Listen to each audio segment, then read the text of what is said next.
Tonight, another apology from Ottawa after the honoring of another veteran with Nazi ties comes to light. He took an oath of allegiance personally to Adolf Hitler.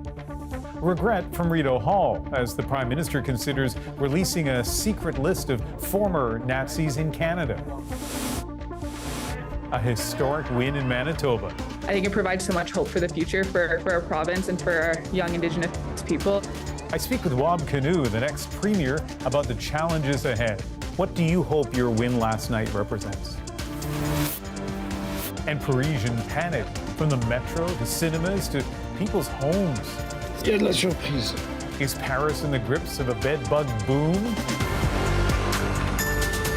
This is The National with Ian Henemansing.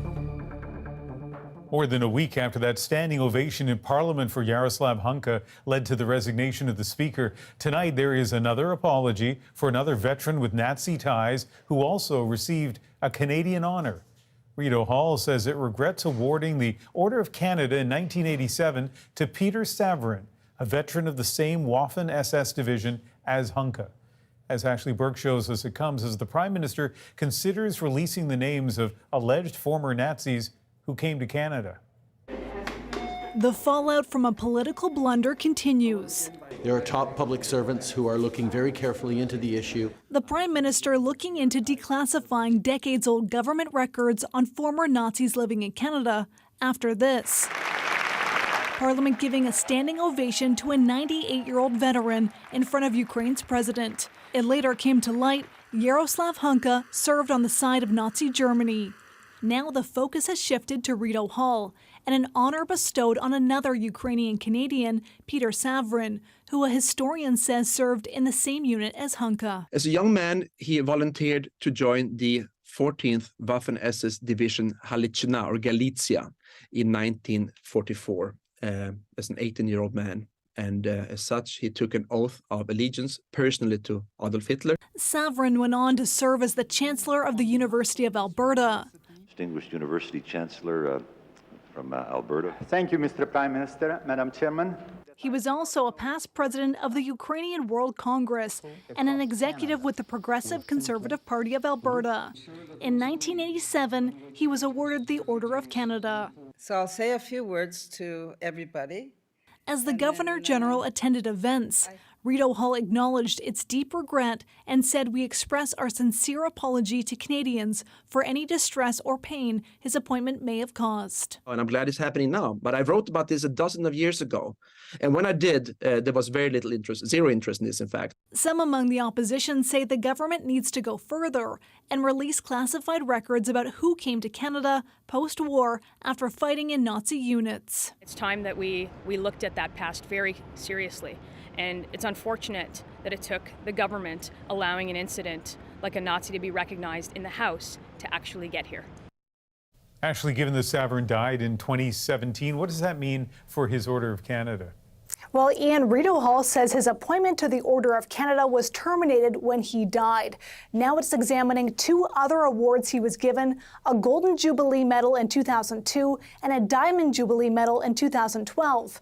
As for those secret records we heard the Prime Minister talking about, they go back to the Deschênes Commission that looked at Nazis living in Canada in the 1980s. Parts of that report remain secret for now. Ashley Burke in Ottawa.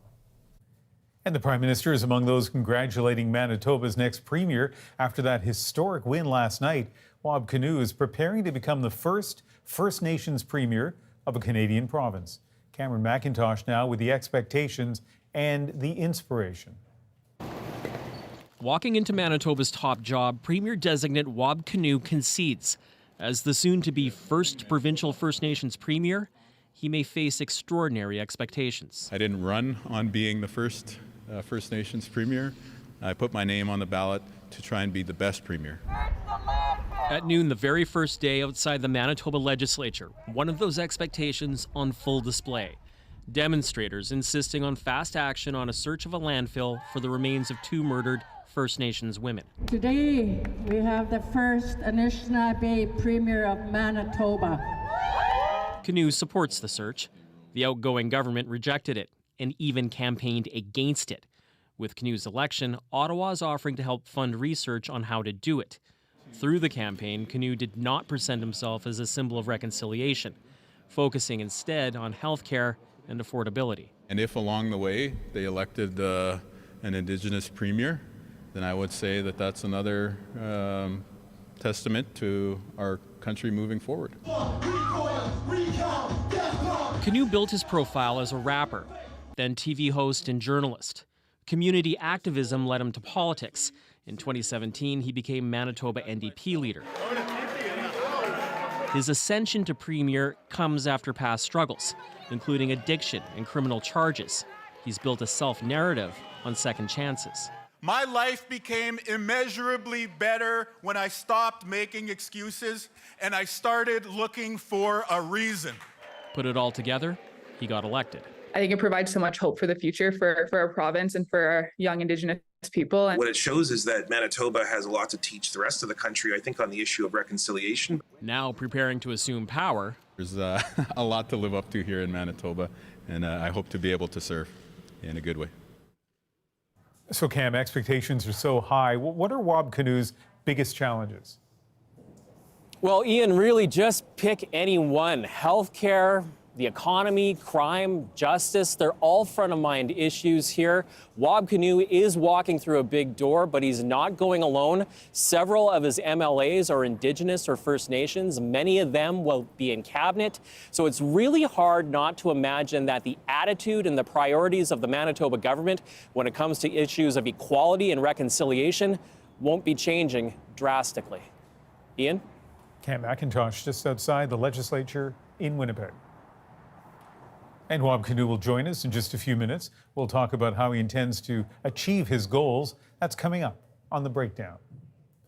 While Manitoba elected a First Nations premier, Quebec is being urged to act faster to tackle systemic discrimination against Indigenous people by the public service. Alison Northcott tells us why.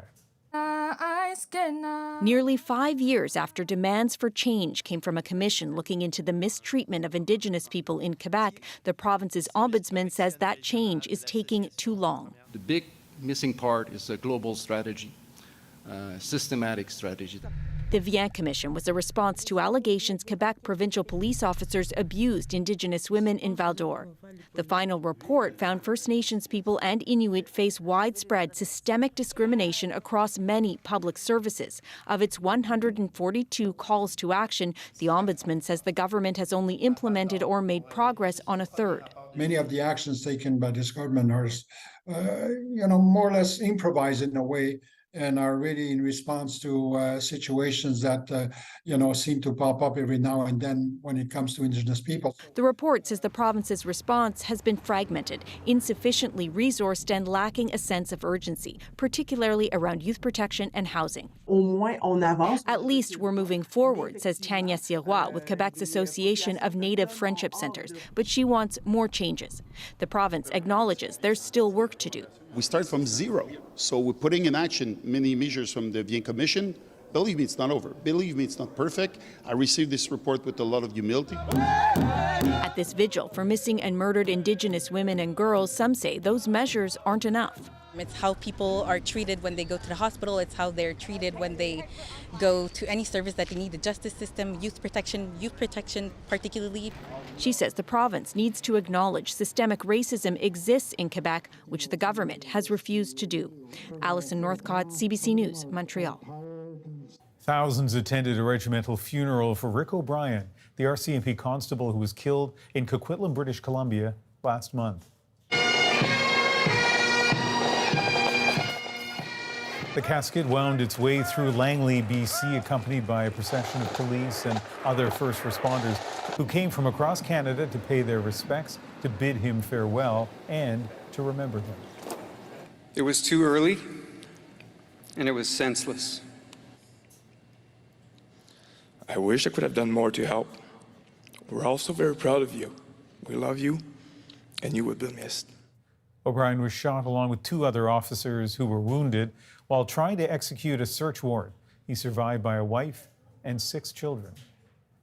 COVID isn't the only virus people are closely watching this fall. New data shows serious cases of the respiratory virus RSV surged after pandemic restrictions were relaxed. Shauna Reid now with why hospitals are bracing for another dangerous wave. Happy birthday! For Adeyemi's family, his first birthday is cause for hope and relief. Everyone was so excited just to celebrate his life and that he made it to one.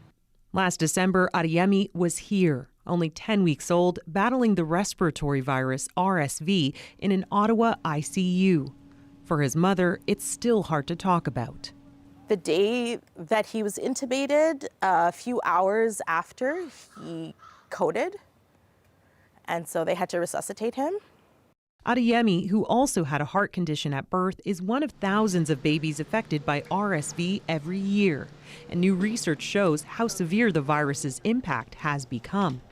So really, it's young infants during their first few months of life that are most vulnerable to having a severe RSV infection. The research compiled data from 13 pediatric hospitals across the country between 2017 and 2022. The average number of yearly hospitalizations went up from 2,500 before the pandemic to just under 3,200 in the 2021 and 2022 season. The research also found nearly a quarter of admissions end up in the ICU. And the last RSV season for this doctor was unprecedented. I had never seen anything like that in my career in terms of the acuity and the need, and just the number of children that presented all at once to us. Hospitals are trying to prepare. This new clinic in Ontario staffing up to accept patients as young as 6 months. We're just trying to hopefully alleviate as much pressure as we can on the emergency department. Preventative RSV treatment options are available, but they're reserved for high-risk babies. And an RSV vaccine for pregnant women is currently under review by Health Canada. Shauna Reid, CBC News, Toronto. 2 young boys and a worker were taken to a hospital in Vaughan, Ontario after a car crash at a daycare. All the injuries were minor. Police say a man in his 80s lost control of his vehicle in the parking lot and slammed into the daycare fence. Children and staff were outside in the yard at the time. Police are investigating whether charges are appropriate. France is trying to tamp down growing fear that there's a widespread bedbug infestation just months before people from around the world visit Paris for the 2024 Olympic Games. Sasha Petrusik now with where the pests have been found and how the government is reacting. In a Paris flat under fabric and upholstery, il y a de la surprise. Quelle surprise! Là, on en voit pas mal des œufs. Pest control experts point to a trail of white bug eggs and plenty of brown bedbugs, little insects causing a big uproar across France. That's really traumatizing, says this train passenger. Social media shows bugs on the country's high-speed rail, pictures of red rashes blamed on infestations at cinemas. Bedbugs don't spread disease, but they do cause itches and irritation. One high school in Marseille has been ordered closed to be disinfected. The bugs have even come to Parliament, brought in a vial by an MP demanding solutions to France's wave of panic.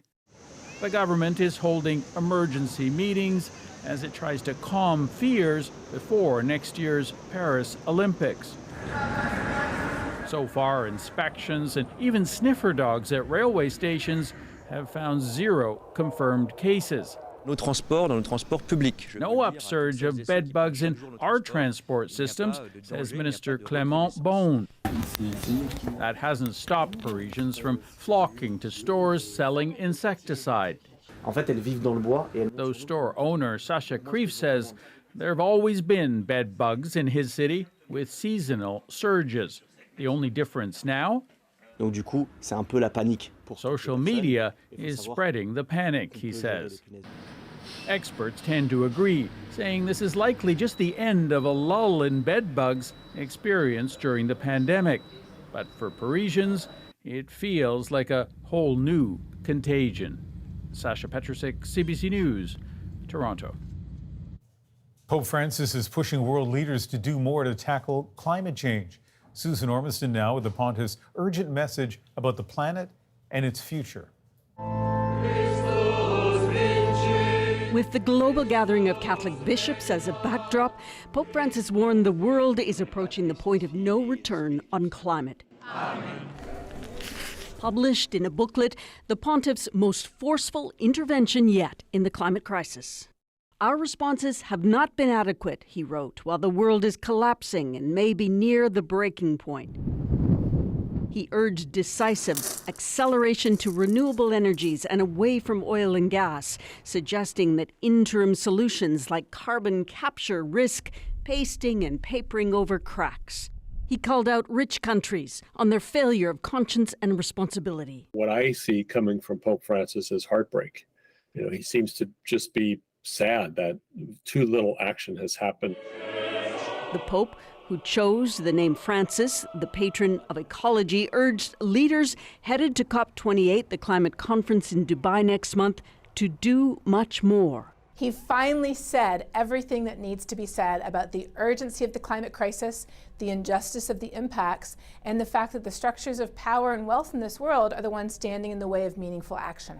Pope Francis has made the environment his mission, meeting with climate activists and oil executives, building on his landmark paper back in 2015. There's 1.3 billion Catholics on earth, by far the largest expression of Christianity. I mean, no doubt the Catholic Church doesn't have the political influence that it used to have, but still lots of major influence.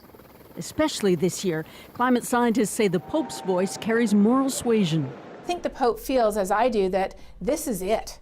This is the last push. If we cannot figure out how to phase fossil fuels out of our economy now, we are going to be staring down some very severe and even potentially dangerous impacts. Already evident. Susan Ormiston, CBC News, Toronto. Some Ontario renters say they're going on strike by withholding their rent. I am not moving. I am not going. I am fighting. Why they say they're in the right. Chaos on Capitol Hill. It's insane. What are these people doing? Acting like children. What it will take to restore order. And a runway outfit turns into a bowling ball.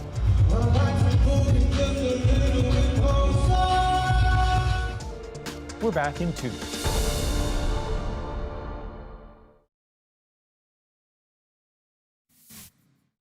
Westjet is temporarily suspending flights between Toronto and Montreal. The airline says it's cutting the once-a-day route to focus on other destinations this winter, and it says it will resume the service in April. In the U.S. tonight, Congress remains stalled as Republicans race to find a new speaker after Kevin McCarthy was ousted in an unprecedented vote. And as Katie Simpson shows us now, the clock is ticking. When you ask Americans what to think of the chaos at the Capitol, they don't hold back. It's insane. What are these people doing? Acting like children. I think we need to restore some kind of sanity and stability in our country. Stability is impossible until Kevin McCarthy is replaced as Speaker. Mr. McCarthy, how are you feeling this morning? Right. Just hours after his historic removal, potential successors emerged. Hey, how are y'all doing? Including Republican House Leader Steve Scalise, the Donald Trump ally who is recovering from blood cancer, and Jim Jordan, a hard-right conservative who wants to stop sending aid to Ukraine. The most pressing issue on Americans' mind is not Ukraine. It is the border situation, and it is crime on the streets. The congressional dysfunction is worrying the president, who urged lawmakers to get it together. More than anything, we need to change the poisonous atmosphere in Washington. We have strong disagreements, but we need to stop seeing each other as enemies. Voting for a new speaker is expected to begin next Wednesday. And if it's anything like the last go-round, it could take days. It's been a bit of chaos, layered with anarchy. This political analyst says to become Speaker, a Republican candidate must win over the far-right members who punted McCarthy because they have such a slim majority. If they don't bring them back in, then the very same thing will happen to the next speaker if they can even elect one. As they figure out next steps, Republicans are giving themselves some breathing room. If we had stayed together in the meeting last night, I think that you would have seen fists thrown, and I'm not being dramatic when I say that. There is a lot of raw emotions right now. Lawmakers have to move quickly to stave off another looming crisis. U.S. government funding runs out in mid-November. If they can't reach a long-term funding agreement by then, there will be a shutdown. Every day spent on electing a speaker is another day they can't focus on getting a deal. Katie Simpson, CBC News, Washington. We have some career news to share from our longtime colleague Harry Forestell. He's stepping away from the anchor desk in New Brunswick and into a new role. This as the Parkinson's disease he's been living with progresses. As he explained to interim host Rachel Cave, he's dealing with the side effects of treatment. It has made it more difficult for me to speak clearly and powerfully as I normally did. And I don't want to continue hosting the show under circumstances where people are reaching for the remote control to turn the volume up because they can't hear me. What did he say? What was that? So I've taken the decision to withdraw from hosting and to focus my efforts on other things. Those other things include working on stories, special projects, and mentoring younger journalists. Harry has a wealth of knowledge to share. He's been a CBC News journalist for 37 years. The day after a historic vote, Manitoba's next premier has a message for Canadians. Hope that young Indigenous person knows that they can make a difference. Wab Kinew tells me what his win represents. A church opens its door to dozens of refugees. People sleep on all of these. But their frustration is growing. We get a lot of thank yous, job well done, but no action. Plus, residents say their building's a mess and the landlord wants to raise the rent. It's never vacuumed? No. Now they're taking action. The National breaks down the story shaping our world. Next.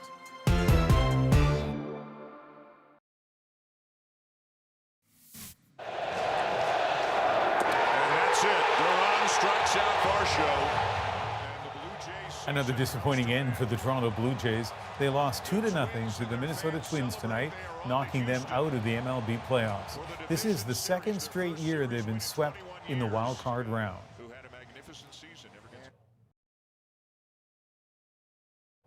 Hundreds of tenants in Toronto are fighting back against the rising cost of their housing. They're going on what they call a rent strike, choosing not to pay to make a point. Thomas Dagla now on how this dispute has gotten this far. Fed up with rising rents and what he considers his landlord's mismanagement, from ceilings left wide open to hallway carpets rarely cleaned. It's never vacuumed? No. It's 1 month or 2 months, sometimes vacuum. Rashid Lambada is among hundreds in Toronto fighting back by outright refusing to pay rent. I am not moving. I'm not going. I am fighting. End of. I want to win. At this apartment complex and at least 3 others in the city, more and more tenants say they're going on a rent strike. Is this legal? It is a breach of a contract, you can say that, but in many ways the question is it legal what the landlord is doing? This is like the last resort that tenants have because they've done petitions, they've talked to the authorities. After tenants put up those yellow banners, the landlord threatened them with eviction. Independent research found since the owners bought the property, they repeatedly applied for rent hikes above Ontario guidelines. Even for a building with a bedbug problem so bad, Canada Post won't deliver the mail. Right now my husband is not working and a disabled person, so not affordable. $1,500 a month is what the landlord is demanding for the 2-bedroom apartment housing this couple and their 4 daughters. Rent is expensive, fuel is expensive, very hard to live. Advocates in Toronto want improved rent control, while in Montreal, hundreds of renters are threatening a strike of their own. And this researcher says sometimes it can help. Do they always get what they want? No, but more likely than not, they will get a better outcomes than if they were negotiating with the landlord on a one-to-one basis. We reached out to Barney River Investments, the company that owns the building, and asked about the tenants' demands. They declined our interview request and said they had no comment. Thomas Dagg, CBC News, Toronto. A rundown apartment is one thing, but in Toronto, dozens of desperate migrants have found shelter in a small church.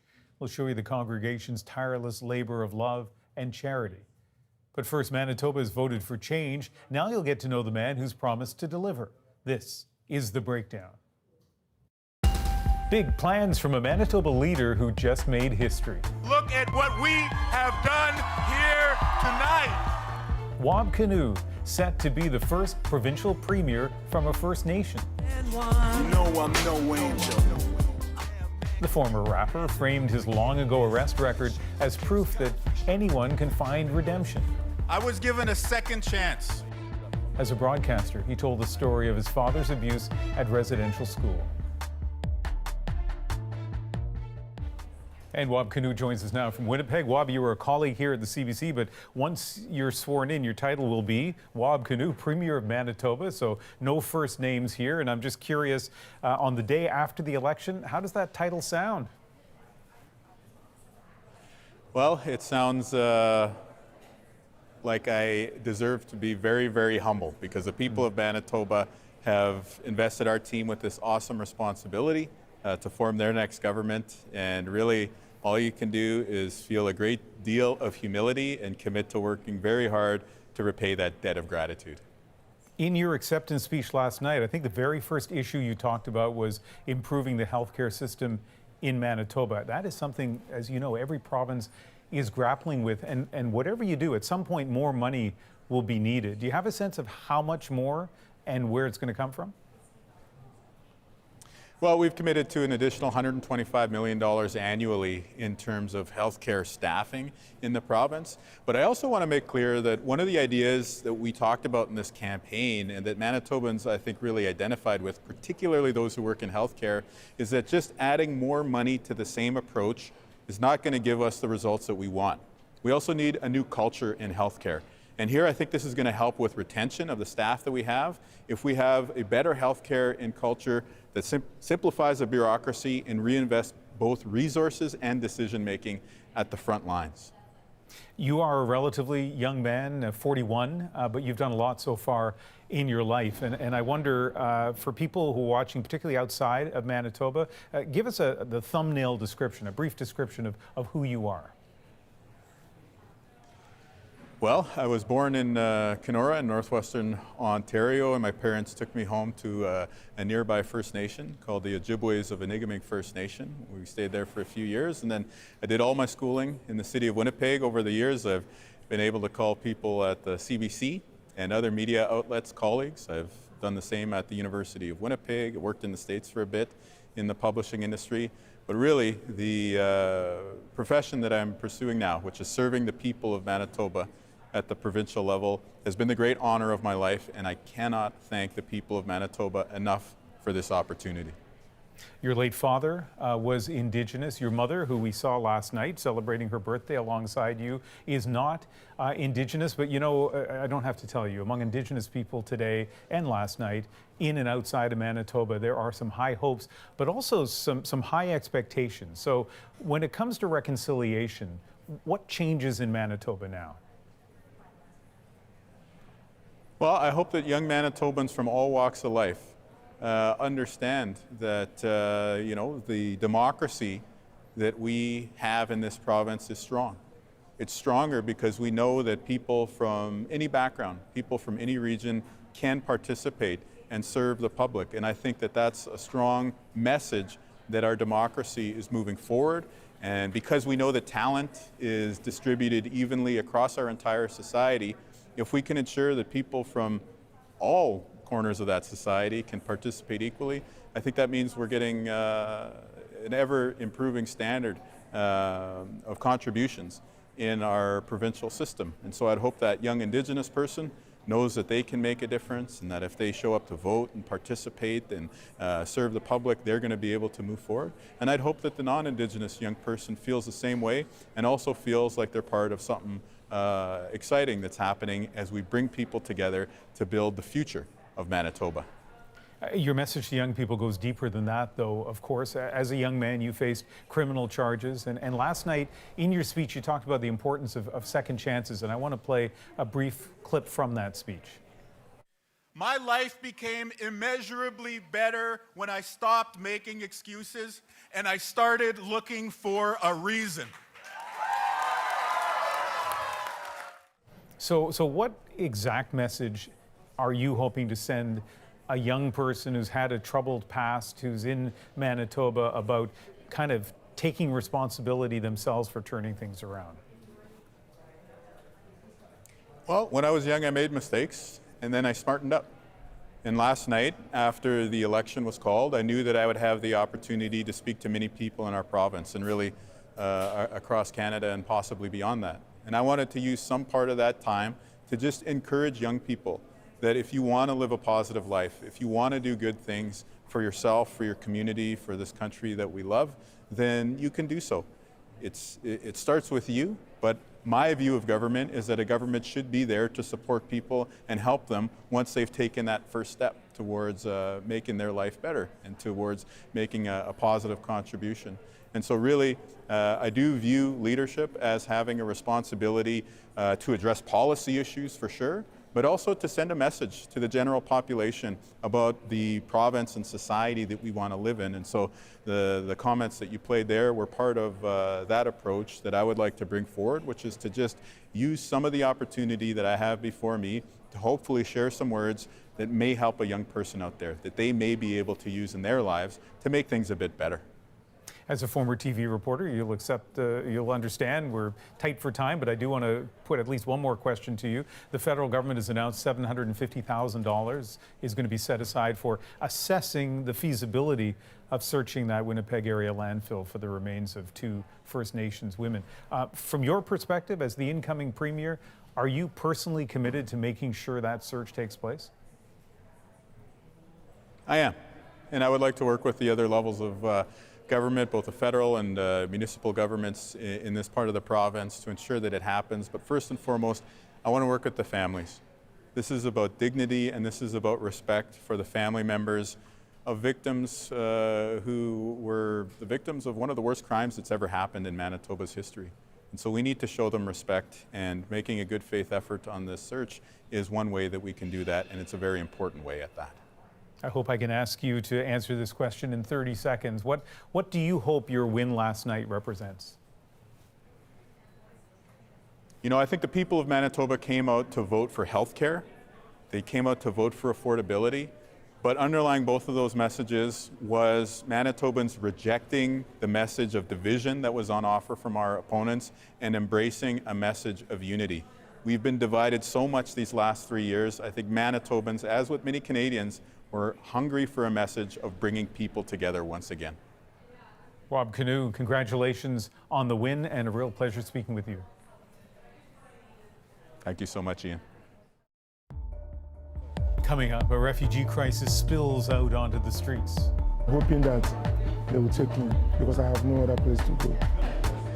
How one church stepped in to help. Next.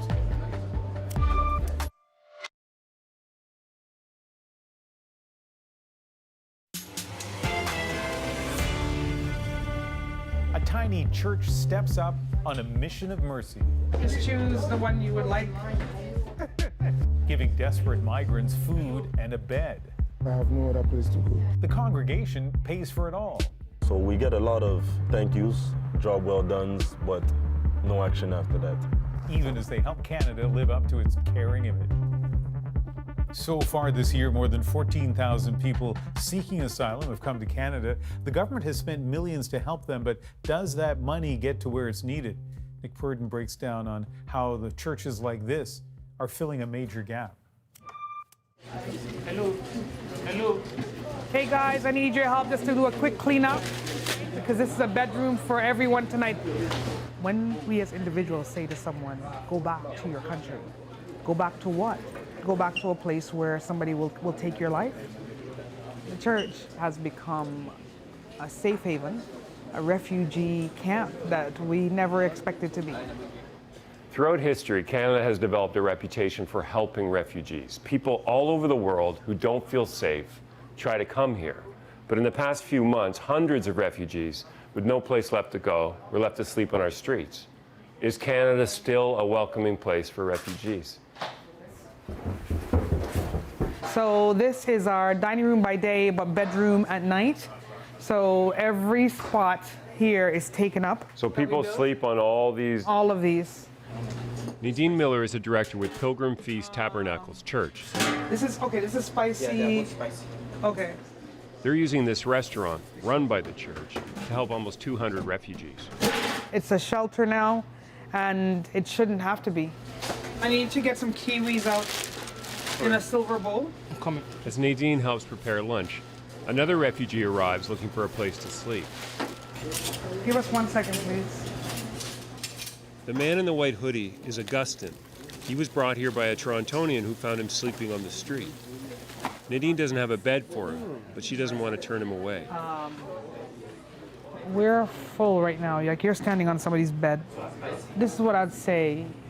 He can do lunch with us. Please, help him. It's not that I want to say no. It's just that we like to ask him to sit down and sleep on a chair. It's hard. The city shelters overrun themselves. Just let him eat something and then we'll figure it out. Please, please. It's from Nigeria. I'm a Jamaican. They say Nigeria. Refugees like Augustin arrive here every single day. Sandwiches. That's because shelters in Toronto are full since the pandemic. And just this summer, more refugees arrived in Canada than all of 2021. Many of them fleeing the 35 armed conflicts going on in Africa right now. You guys can have avocado. Just choose the one you would like. Nadine has been volunteering here for months, and she tells me she's exhausted. I don't have a life right now. This is my life right now. I eat, breathe, sleep, and barely sleep. I think I get about 4 hours sleep a night. Nadine has been able to create a refugee shelter here almost overnight because she's run several humanitarian missions overseas with her church. We've created a modern-day mission field inside of Canada, right here on 9-8 Albion. Normally, we do this internationally, and it's mind-blowing to know that we have to do it in Canada. My name is Augustine, and I'm from Nigeria. So I've been here in Canada for a week plus now. So I've been on the streets, moving from one place to another, trying to see anybody that can help me. Augustine tells me he feared for his life in Nigeria because he got caught up in a violent separatist conflict. You've been here so far, a little over a week. What's been your experience so far? I'm so happy that I'm here, that I'm no longer living in hiding like I was living back home. I couldn't come out to the daylight. I was always indoor, scared of any sound I hear outside. So since being in Canada, I have a relief. Augustine says that right now, he's just tired and needs a place to sleep.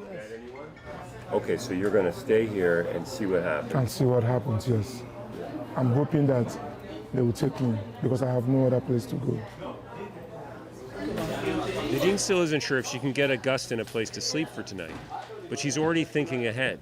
She's trying to get him a warm coat for the coming winter. What's your coat size? Coat size is... Extra large? No. All of this is for you.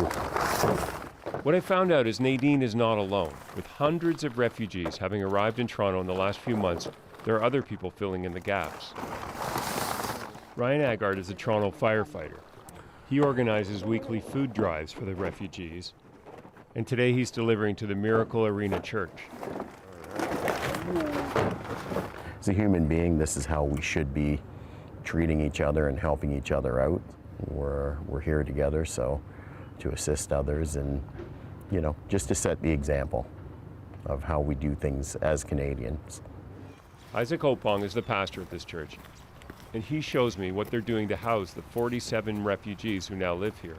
So over here now, we have the tiny homes. This one we put together maybe about 6-7 hours. You built this in 6-7 hours? 6-7 hours we put it together.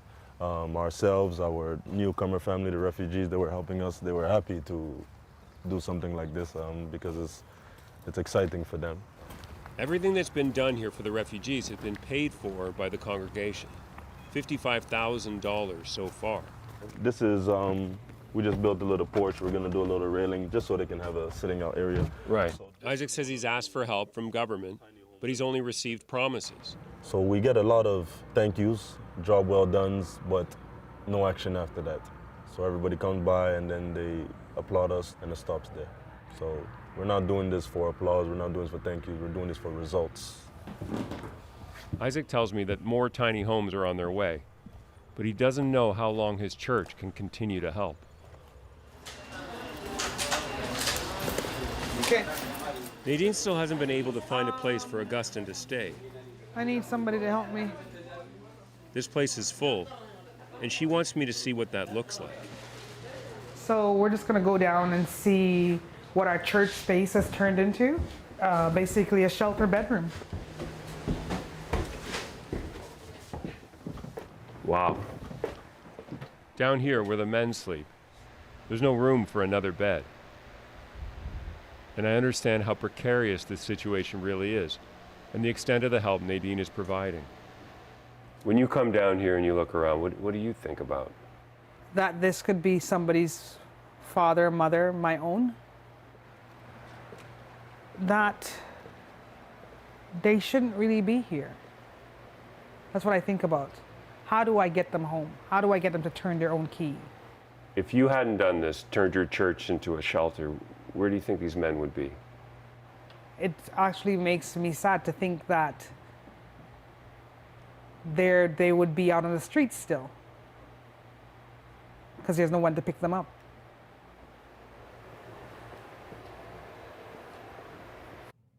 And Nick tells us that Augustine, the migrant from Nigeria, managed to squeeze into a bed at the Pilgrim's Feast Tabernacle Church. He's living there and he has claimed refugee status. Now he's waiting for a work permit.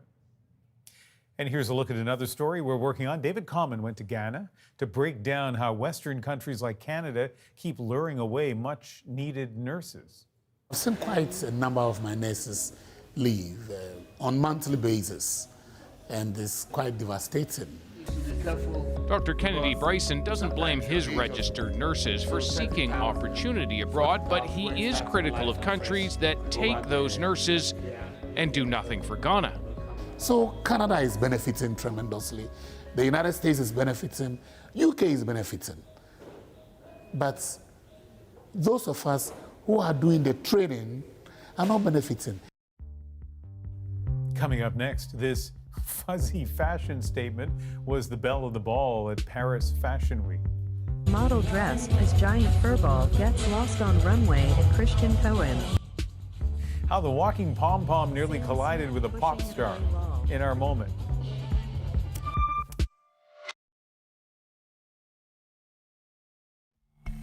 So, believe it or not, this is an outfit. It was designed by Christian Cohen and made its runway debut at Paris Fashion Week, but things did not go exactly as planned. The model could barely see out the stylish costume. That caused quite the commotion, including a near miss with performer Sam Smith. The fashion faux pas is our moment. Sam Smith was performing on stage at Paris Fashion Week, but it was a giant walking furball that stole the show. Model dressed as giant furball gets lost on runway at Christian Cohen. Model My John Woods, who wore the outfit, nearly collided with the singer, saying she could only see vague shapes and shadows while walking the runway. Sam Smith pushing it away low. She managed to wobble to the front but crashed into spectators, then later fell down. Woods needed 7 people to lift her back onto her feet. Rescued. Despite his chaotic runway debut, a spokesperson for the designer, Christian Cohen, says there's already an interested buyer for the furry fashion item, proving style is in the eye of the beholder. So, huge mistake or brilliant PR move? You can decide. One thing I was wondering is, would Sam Smith be enraged at this fashion designer for putting them at risk? But it turns out they're partners, so presumably they, didn't get too mad at each other, especially if they planned it out. Anyway, thanks for being with us. You can watch anytime, anywhere on the free CBC News app and subscribe to the National's YouTube channel. I'm Ian Hanamanson.